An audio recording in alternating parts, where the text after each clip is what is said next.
Hi, welcome to Blender Clinic. Today I'm going to be talking to you about shot lists. Now, just want to warn you, there's going to be a lot of noise in the studio today, so not a lot I can do about that. I'm just going to try and plow on through. So essentially, what I want to talk to you about is shot lists, which is, it's a document which contains all the, pertinent script information, storyboards, and various other bits and bobs. And it's a way of helping you to organize yourself in larger projects. So I'm just going to show you the basic thing that I do to set up a storyboard. And I'm using a piece of software called Airtable. It's free, at least for the basic sort of version. It's online in the cloud. So it's something that is easily shareable, and it's pretty to look at. So that really helps when you're on a long project, and rather than looking at some very 90s looking spreadsheet, you've got quite a sort of nice environment to actually look at and click around and interface with. So with that said, let's dive in. So Airtable is one of these things where you can have, you set up a project and then you can add a base. Now I've already got all that stuff done, so I won't dwell on that. It's super simple, just, clicking these buttons. I've got this base which I'm already working in, and I'm going to create a new table and call it SHOTLIST. Behind the margin here, this one I'm going to call SHORTNAME. Now, bear in mind, this is just how I do it. This is for you to sort of take a look at, take some inspiration from, and customize to however you want to organize yourself. This is just what I do. So I've got this one, I'm going to call it SHORTNAME, and later on we're going to add some code into that section, which is going to concatenate or just smush together various bits of information from the table. So it's going to take the scene number, shot number, the name of the project, and and create what will be our file name for that shot. That way you get a consistent naming, provided everyone follows it. You get a consistent naming throughout your project, which is, to me, pretty important. So I'm just going to, these are the basic columns that you get when you create a new table. This one's called attachments, and it allows you to drag and drop files into it. So I'm going to change this one to storyboard. And that will allow me to add images into it, which will display in our shot list, which is that's useful. Then what am I going to do? Well, I'm going to add in a number. There we go. I want a number, don't I? And we'll call it scene. And we'll change the format to integer 2. And then I'm going to duplicate that and rename this to shot. And I'm going to duplicate that and call it SUBSHOT.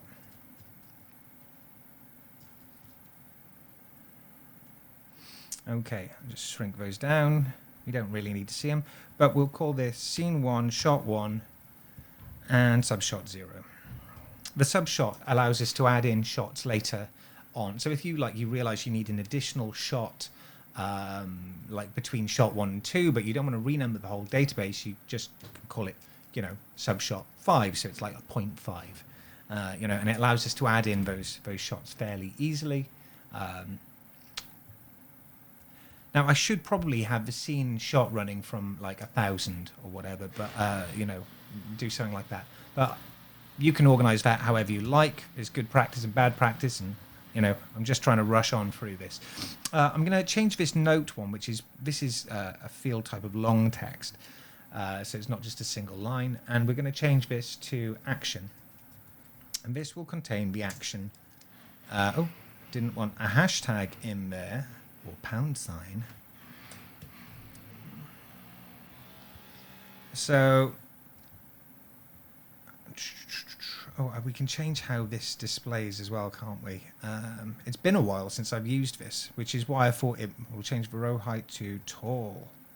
There we go. Now we can see our storyboard shot in there. Not very clearly. It's not very distinct, but there we go. And we've got this hot dog running that my colleague John drew. It's like, so the action might be something like hot dog runs to camera. Okay. Then what do we want? Well, actually, speaking of cameras, maybe we should have a is it? Now, if we're going to do a camera description field, we could just do a single line, or you could have a pull down if you were feeling fancy. What have I done?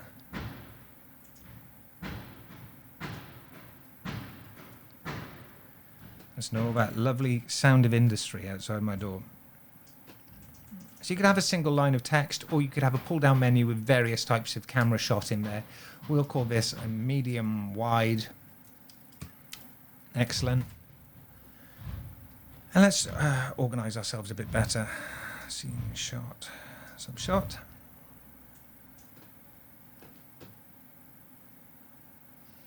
Okay. And then what I might do is have, what is this? What I might do is have like an environment, characters and props fields. Yeah. So I would need for that, oh, we've got an environment here.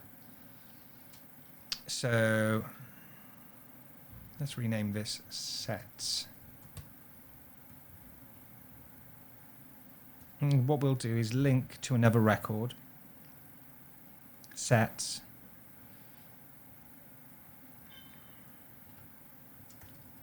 I'm going to call it set. So as in set, as in like a film set, as in where it will be, the action will be taking part. And we'll add the lookup field for name. Okay. And what we can do now is in the set we'll have den. So that's one of the sets is going to be a den. I'm not quite sure what these are for, so I'm not going to delete them for now. One of my other colleagues is working in this table and I don't want to muck it up for them, but I don't think I've touched this in months. So, then food world. So for this production, there's an alien world of food, like a candy land, but not so nice. And then what we should be able to do is pull down one of these things. We're going to go food world. And now we know that this shot takes part, this shot, it happens on that set. So when we're loading up our Blender file, we'll go, okay, we need the food world set to do this. And if that food world set is already created, we know we're good to go. We can get that in, we can get started. If not, then we either need to delay working on the shot or get a placeholder. But yeah. Oh, actually, I've made a little mistake here.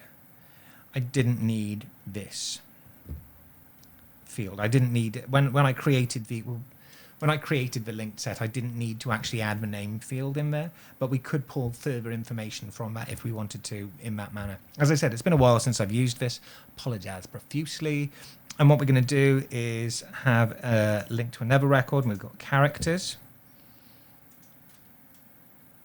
And I'm just going to skip that.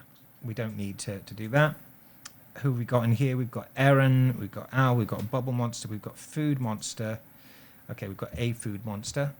I think that should probably be a bit more specific. So I'm going to go and change this to hot dog monster. And then I can fill out all the, I can add lots more information on that character, on the state of the character being built, whether it's been rigged. All of that stuff can be added in there. So I'm going to get rid of this. I'm going to add in my hot dog monster. And I think, yeah, that'll do. I mean, if there were more characters, I can add in more characters. Say Al. Didn't know his name was Al. Okay, we could add that character in there. And then, again, so when someone comes to do this shot, they need to look at it and go, okay, well, I need the food world set. Yes, you can go to the sets and go, oh, status to do. Okay, well, I need to get someone to build that, or it could be the status is done. You can go, okay, great, I can import that into my scene. The character, the hot dog monster to do. Or, if it is done, then it's great. Okay, it's ready to import into the scene. Now, this is just a database. It's not importing stuff for you. It's just telling you the status of the many, many moving parts. When you're collaborating with a team, there's so many moving parts. And that's all this is doing, is going, oh, look, here are the moving parts. And, provided everyone's keeping their work up to date in the database, then you know if the status of those moving parts and if they're okay to import, if there's a problem, if more work needs to be done. And then when the director or the producers come to look at the work, they can see the status of the shot. They can see how close it is to being finished. We'll get onto this status thing in a bit. Link to another record. See, now we don't have a props one, but let's do that. Create an empty table, and we'll call it props. We'll say what prop do we need? Power up 1. We'll say a little bit about it. A magical power up, la-di-da. You can have an image in there, the status of it. To do, yeah, we'll have that as to do. And yeah, and now we can link to another record. Props. No, thank you. Yeah, so now we know we need, for this scene, which we've got a description for of what needs to happen in it. Hot dog runs to the camera. An angry hot dog runs to camera.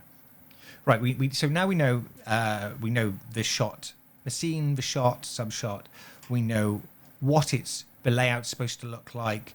We've got a description of the action of what's going to happen. We've got a description of the camera. We know it takes place in this set, so we need that blend file with that set in. We know we need these characters to make it happen, and we know we need these props. So great, that's a great deal of information just at your fingertips and ready, and that's super useful. I think what we'll do here is we'll add another long text, and we'll call it notes, because as people are working on it, you're going to need to know, they're going to be, saying, well, you've got information on the readiness of this, that, and the other. You might be some foibles which need to be discussed in it, so you can always put queries and bits and bobs in there. What else do we need? Sometimes we have, I use a field called length change. So if you're doing something which is really the length of the shot is incredibly important and very it's prescribed already. So, it's like this shot is 20 seconds long, or this is, that's a long shot. Is 2.5 seconds long, or 1,000 frames long, or whatever it is. If you need to then change the length of it, and that's going to have a knock-on effect, we sometimes put in a tick box for change of length, but we don't need that right now. Okay, and then we've got these statuses, which is pretty important. So we'll take our status from there, and we'll say, now we could have a tiered sort of status. So maybe we're looking at the storyboard first. So we go storyboard.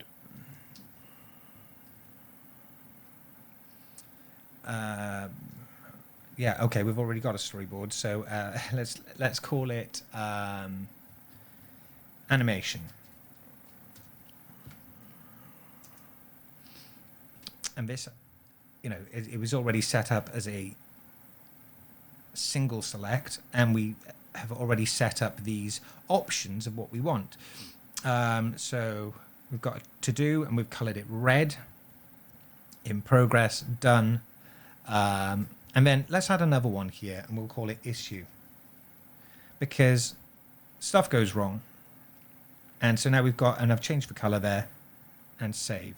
And now we could be like, this should already be set to do. So if it's red, we know that shot's not been touched, it's not been animated, it needs to get done. Or, towards the end of a project, it might be set to done, and that means it can go on to, let's duplicate this.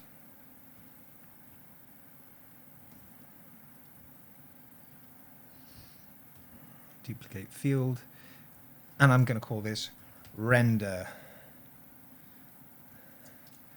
And is the render to do, so Yeah, so like now the animation's done, we can move on, and it needs to get rendered. The rendering still needs to be done. Rendering is in progress. Someone's rendering it currently. A day later you check and it's done, so the render's done. But then the director goes back, looks at it and goes, that render is an absolute honking pile of and so he sets it as an issue. Then in the notes, that person could then go render bad frame 10 ugly, you know. And that's, you know, that's how this sort of database works. You could give a specific note field to the render, or you could have your own database for the rendering to flag issues on it if it's a particularly complicated project. For now, I don't think we need, I don't need to sort of go to that sort of extent. So that's fine. You can add in multiple different tiers of like progress. There might be a compositing one that you want to add in. I think, again, for now, we're not sure if we're going to use compositing on this project. It's pretty early doors, even though it's been floating around for forever. That will require a meeting. So I'm going to put deadline, and that's supposed to be a date. Where's the date? Oh, there it is. Date, and we can go local format. I'll put it on friendly. That's quite good. And create a field, and then I can just say maybe it needs to be done by April 30th, and then we've got this deadline. This then can tie into you can actually have that the deadlines and start dates of something tie into a calendar view where you can look at what shots you should be working on that day. I'm not going to go into all of that now, but it's perfectly possible in here, and that's lovely. So that's good enough. And what else do we need? Who's working on it? Collaborator. So we'll call it lead. Who's the lead on this shot? And it's going to be me, because I am very important. Okay, and what else have we got? So we could have a master status as well. So maybe we can duplicate field again. And status. I know we started with the status field, but you know, it's quite nice to have one. We could actually have this at the start, so it's a bit more accessible and easier to see. But I'm going to change this to in progress. There we go. I mean, this is an entirely fictional shot. I'm just sort of putting it together so that you can sort of get more of an idea of how this works and what we does when we does the stuffs. Yeah, normally we'd have a blocking thing in there and all sorts. In fact, we can move these notes to the end. But that's a basic sort of shot list there. Let's just add the code in for our short name. So customize field type. So we're going to change the field type to formula. And this is where it'll go wrong, because I am not very good with formulas and code and stuff. I'm okay, but you know. So I've already here's some code I wrote earlier. And I did write this code. It wasn't something I scalped off the internet. I've actually took the time and figured this out. But it was years ago that I figured it out, and I've been using it ever since. So let's just see if this actually works. So it's concatenate, so smushed together. And then it's whatever's in these quote marks, which will be ungame. So I'm just changing it from the previous project that it was. Episode, ooh. And then, yeah, episode 1, shot scene, hyphen shot scene. And then basically what it's doing is lifting 2 characters from this column. Oh, hang on. Oh, it worked instantly. There we go. So it's what it's doing is taking some fixed text, which is the title of a project, Ungame Land. And it's episode 1. Great. And then it's going and this will be, because of how we organize our files, it needs to be designated as shot, so SHT. So this is this file name will pertain to a shot file. Yeah, so it's generating the name of a shot file for this shot.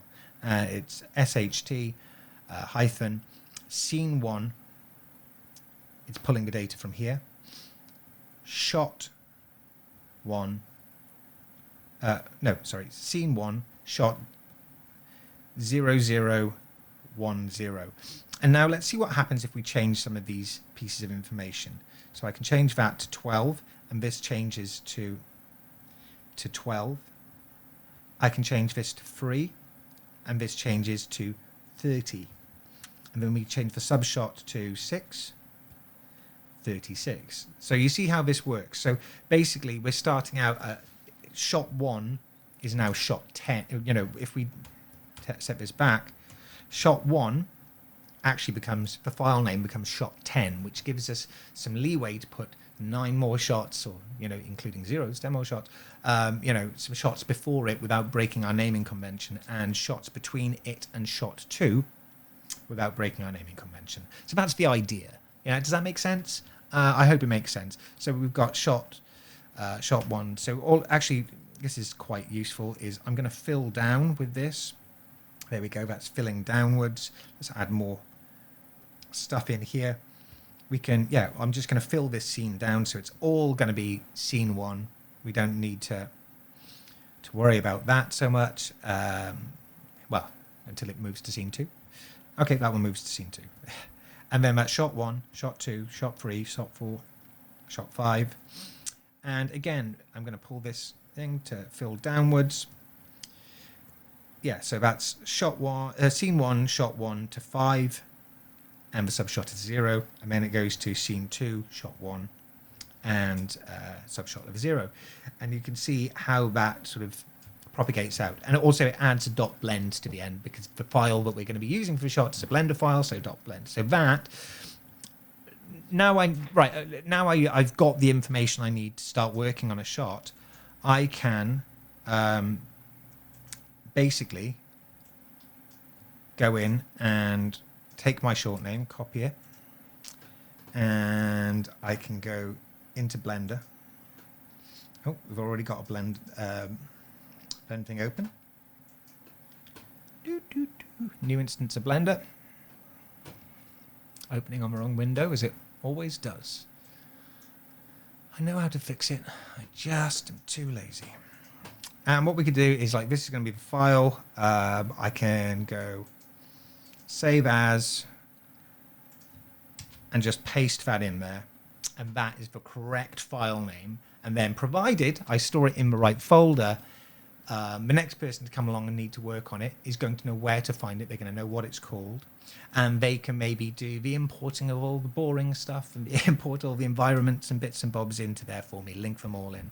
And that's that really. That's kind of, that's how I organize or set up a shot list to help me organize a larger project. I know it's not the most glamorous sort of thing, but weirdly, it's one of the most important things that you'll ever learn if you're doing any form of production, is how to organize yourself. Sometimes, if you're really lucky, you'll be working with a marvelous producer who will do lots of this stuff for you. But, you know, it's really useful for you to know how to do this.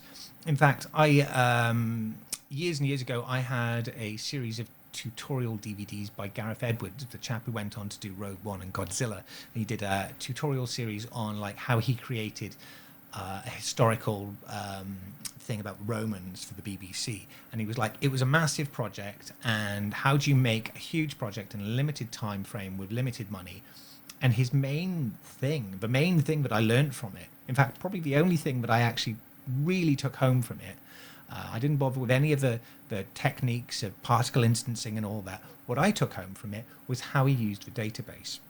And what he did once he had the database was he would set, you know, he would go, okay, we have 1,000 shots, and we have we have 100 shots, and we have 300 days. That means I've got 3 days per shot. And if I'm going over, you know, on the database. He would, you know, divvy it all out and give him timelines and deadlines and for each shot. And if he was going over, he would know exactly how far behind he was and how much time he would have to make up to be back on track. And in that way, he could stop himself from sinking and stop him, you know, and really keep that anxiety at bay.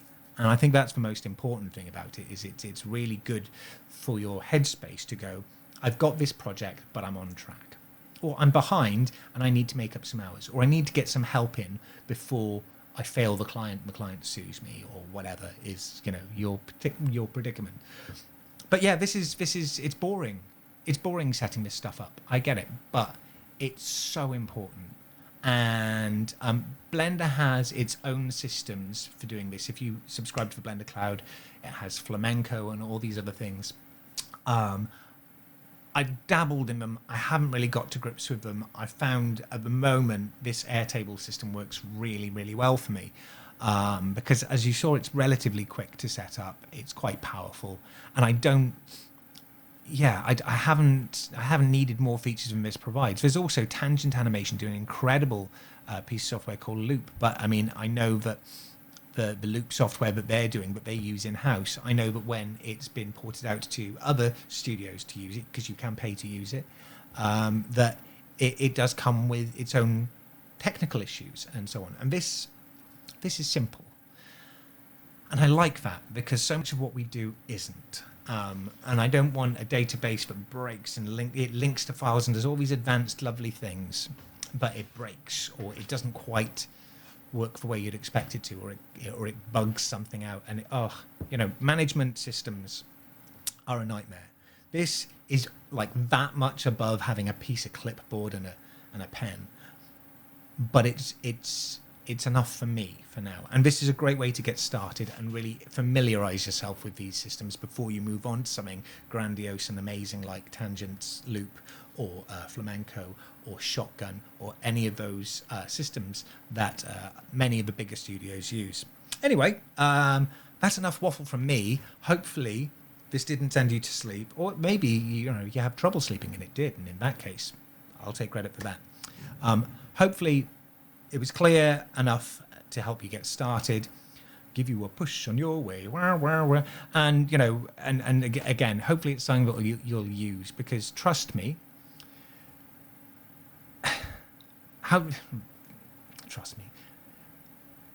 the big question there's that big question which is asked often by people looking for a very specific answer: how do you eat an elephant? Well, you can't eat an elephant, and it's an insurmountable task. It's too big. No, you eat an elephant bit by bit. I don't recommend eating elephants. Elephants are delightful creatures, and they think we're cute, apparently, so that's nice. Don't eat elephants, but if you are taking on an insurmountable task, how do you do it? You do it bit by bit. You chip away, and this is a great way of doing that. It helps you to focus down to a single task and really unwrap the project bit by bit by bit. So with that said, I'm going to clear off and actually get back to work. But hopefully you found this interesting and useful, and I didn't waffle too much. I definitely waffled too much. Cheers.